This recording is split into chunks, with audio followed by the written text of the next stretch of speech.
Qué bueno es poder conectarnos con ustedes en este tiempo de altar familiar, un tiempo de mucha bendición para todos nosotros. Estoy con mi esposa Carla y esperamos que ahí donde estás, en tu hogar, con tu familia y amigos, puedas absorber una atmósfera de parte del Señor. Así que preparemos nuestros corazones y adoremos juntos al Señor.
Cristo en nosotros, esperanza de gloria.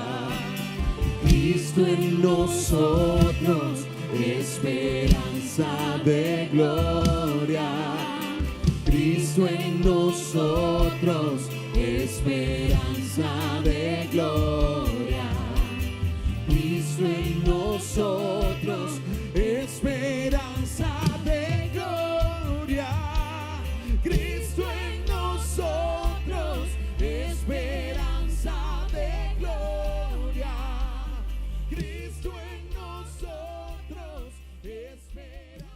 Génesis 37 dice lo siguiente: habitó Jacob en la tierra donde había morado su padre, en la tierra de Canaán.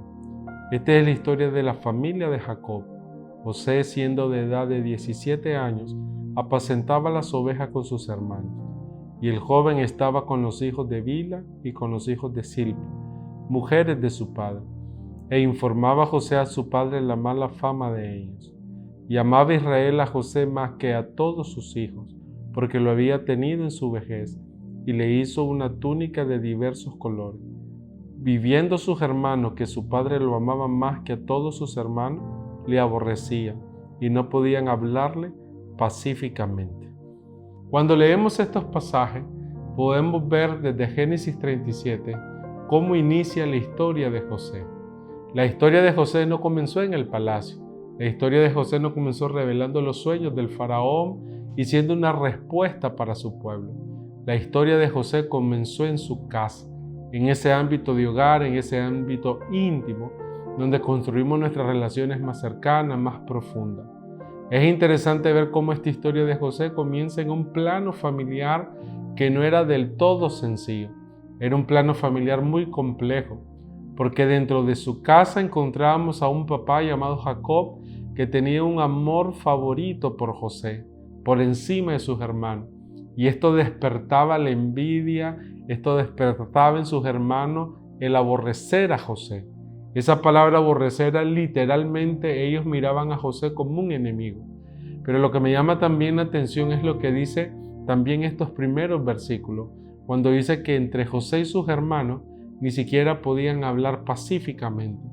Yo solo me imagino cómo haber sido esos momentos en familia, momentos complejos, momentos difíciles, donde ellos no podían tener una conversación profunda por lo que había en el corazón de cada uno de ellos.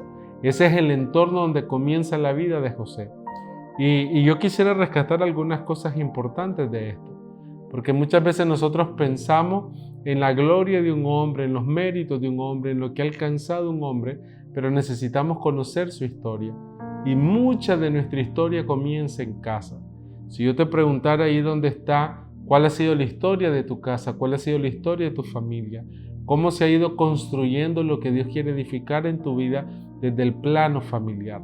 En el caso de José fue una situación muy difícil. Esa envidia, ese aborrecimiento de sus hermanos lo llevaron a meterlo en una cisterna literalmente casi para que muriera. Ese aborrecimiento llevó a sus hermanos a que José posteriormente fuera vendido como un esclavo. Situaciones muy complejas para su vida. Sin embargo, podemos caracterizar entre la vida de José algo muy importante. Él se mantuvo fiel hasta el final. 3 cosas que Dios le dio a José que le permitieron perseverar hasta el final. La primera es que José logró sostenerse en la visión que Dios le había dado. Dios le revela a José una visión a través de 2 sueños, que en primera instancia, cuando José tenía 17 años, no los entendió. En algún momento pensó que esos sueños eran una expresión de él colocándose por encima de sus hermanos. Pero en la medida que José pasó un proceso, él fue entendiendo un poco más la visión. Él fue comprendiendo que Dios lo había utilizado y lo iba a tomar y lo iba a procesar porque él iba a ser una respuesta en el futuro para resolver una crisis de hambre que se iba a manifestar. Por eso José en Génesis 50 dice que lo que sus hermanos habían preparado para mal, Dios lo transformó para bien. Porque el propósito de Dios para José tenía que ver con él ser una respuesta. Esa fue la visión que él lo sostuvo a lo largo de los procesos difíciles de su vida, a lo largo de ser un esclavo, a lo largo de estar en la cárcel, a lo largo de ser acusado injustamente. El poder entender cuál es la visión de Dios es lo que nos sostiene. Por eso es importante que hoy entendamos cuál es la visión que Dios está hablando a nuestra vida. Sin visión el pueblo perece. Proverbios dice que sin visión el pueblo se desenfrena. No vamos a ningún lado. Pero ¿qué es la visión? Es la comunicación divina de Dios de lo que Él quiere hacer en nuestra vida. Lo que sostuvo a José fue poder entender la revelación profunda de los sueños que Dios le había dado a su corazón. Y eso lo mantuvo firme. Cuando no hay visión de Dios, comenzamos a vivir por lo temporal o peor aún, tenemos la tendencia a abandonar aquellas cosas que tal vez Dios nos está pidiendo que seamos perseverantes. Entonces lo primero es que Dios le dio una visión a través de sueños que lo mantuvo perseverante hasta el final. Así es, a mí me impresiona mucho la historia de José porque él nunca se quejó. En la Biblia no dice que hubo queja de José. Seguramente se afligió en algún momento, pero él pasó muchos procesos donde él pudo haberse saltado esos procesos. Pero qué interesante, él nunca dijo ahí, yo me voy a quejar, o se quejó. Y lo más relevante es, que a mí me impacta, es que él pasó por tantas cosas cuando estuvo en ese pozo. Imagínese usted estar en un pozo. Es difícil, ¿verdad? Es muy difícil, y quizás hoy tú estás ahí como José. No, tal vez no es un pozo físico, pero hay un pozo donde estamos pasando procesos difíciles, quizás una enfermedad, quizás una situación financiera, quizás algo con tus hijos. Pero también vemos otro proceso cuando él fue vendido. Ese fue otro proceso. Y el otro proceso que a mí me impacta fue cuando él fue tentado también. Y a mí, yo le decía a mi esposo, esto realmente refleja el corazón de él, con qué pureza estaba él. Él tenía seguro una buena relación con Dios para poder sostenerse con tantos procesos. Él no se saltó esos procesos, sino que fue obediente, fue temeroso de Dios. Ahora, ¿qué podemos encontrar en esta vida? Que un corazón que se sostiene en la visión y un corazón que se mantiene fiel a lo que Dios le ha dicho. Porque fueron tiempos de mucha adversidad, eran vientos en contra, situaciones llegando en contra de la vida de José, pero él se logró mantener fiel. Dice la Escritura en Génesis 39 que Dios lo prosperaba en todo lo que hacía. Y esa palabra prosperar es el impulso de Dios a lo que nosotros hacemos. Hay cosas que nosotros podemos lograr con nuestros recursos, con nuestras habilidades, con los dones que Dios ha depositado, pero también hay cosas que se vuelven demasiado altas para nosotros. Y es ahí donde necesitamos una gracia divina, un favor divino, un impulso de Dios. La palabra prosperar es el impulso de Dios para que nosotros podamos alcanzar y avanzar. Pero ¿qué fue lo que había en el corazón de este hombre para que ese impulso llegara? José fue un hombre fiel.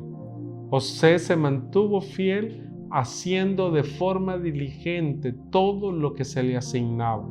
Cuando José llegó a la casa de Potifar, uno de los grandes hombres de Egipto, José comenzó a accionar de forma diligente. Y su amo comenzó a reconocer que todo lo que él hacía prosperaba. La diligencia, dice la Escritura, nos llevará a la presencia de los grandes. Lo importante de entender que cuando nosotros hacemos las cosas, no las hacemos solo para nosotros, las hacemos para bendecir la vida de otros y para ser un instrumento en las manos de Dios en lo que Dios está haciendo. José fue diligente. José creo que cumple de una manera clara lo que Pablo dice en Colosenses capítulo 3, versículo 23, cuando dice Pablo, todo lo que hagamos, hagámoslo como para el Señor, porque de Él viene la recompensa. José sabía que él no le trabajaba a Potifar, él sabía que por encima de Potifar estaba Dios, y ahí mantuvo su fidelidad.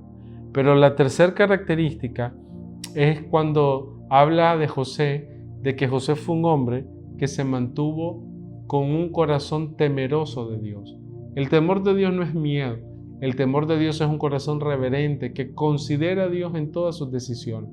Cuando José fue tentado por la esposa de Potifar, la reflexión de José es, ¿cómo puedo hacer yo tan mal a este gran mal, no solamente a Potifar, sino cómo puedo hacer este gran mal a mi Dios? En el corazón de José siempre había una clara convicción, no puedo fallarle a Dios. Ese temor de Dios, dice la Escritura en Proverbios 9:10, es el principio de la sabiduría. Más adelante vamos a ver a José fluir en un don de sabiduría, administrando, desarrollando estrategias para poder solventar una hambruna. Pero ¿dónde nació ese don? ¿Dónde desarrolló esa habilidad José en tanta sabiduría? En un corazón que comenzó temiendo a Dios.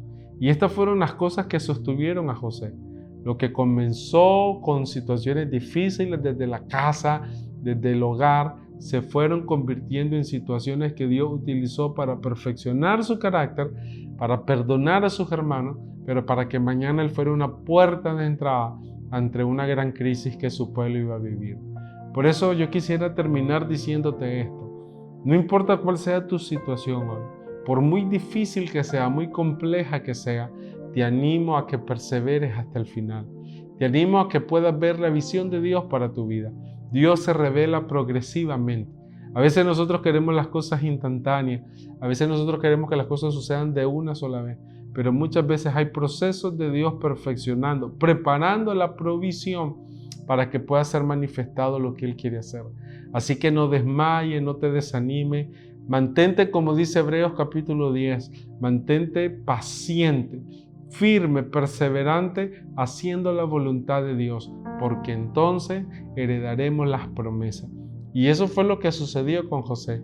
Al final de su historia, la provisión que Dios tenía estaba intrínsecamente en su propia vida. La provisión de Dios era José para traer una restauración y un bienestar para su pueblo. Tú y yo podemos ser mañana ese José que abra la puerta de entrada a familiares, a amigos, a personas que tal vez pudieran tener una situación difícil en su vida. Solo necesitamos pasar el proceso. Y le pido al Señor que ahí donde está puedas recibir lo que dice la Escritura de José, que José era prosperado en todo lo que hacía, que el impulso de Dios llegue a tu corazón. Y quisiera que juntos, antes de tomar la cena del Señor, tomemos un tiempo para orar. Padre, bendice este tiempo, guárdanos de todo mal, guarda la vida de cada persona, Señor, donde están, y que hoy puedan recibir el impulso de Dios, que ellos puedan ser prosperados en todos los que hagan, que puedan aferrarse a la visión de Dios, que puedan ser fieles a lo que Dios le ha dicho, y que en su corazón hay un temor que los sostenga y que abra las puertas de dimensiones nuevas de sabiduría para los retos que están por delante. En el nombre de Jesús. Amén.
Gracias por haber estado con nosotros en este tiempo de altar familiar. Espero que haya sido una bendición para tu familia, para tus amigos, tu casa, y te esperamos siempre cada lunes en nuestro altar familiar, un tiempo para compartir, para crecer juntos espiritualmente. Así que recuerda conectarte, envíe el link de invitación a aquellas personas que sabes que puede ser de bendición y que juntos podamos celebrar y compartir una palabra del Señor que bendiga nuestras vidas. Que el Señor les bendiga.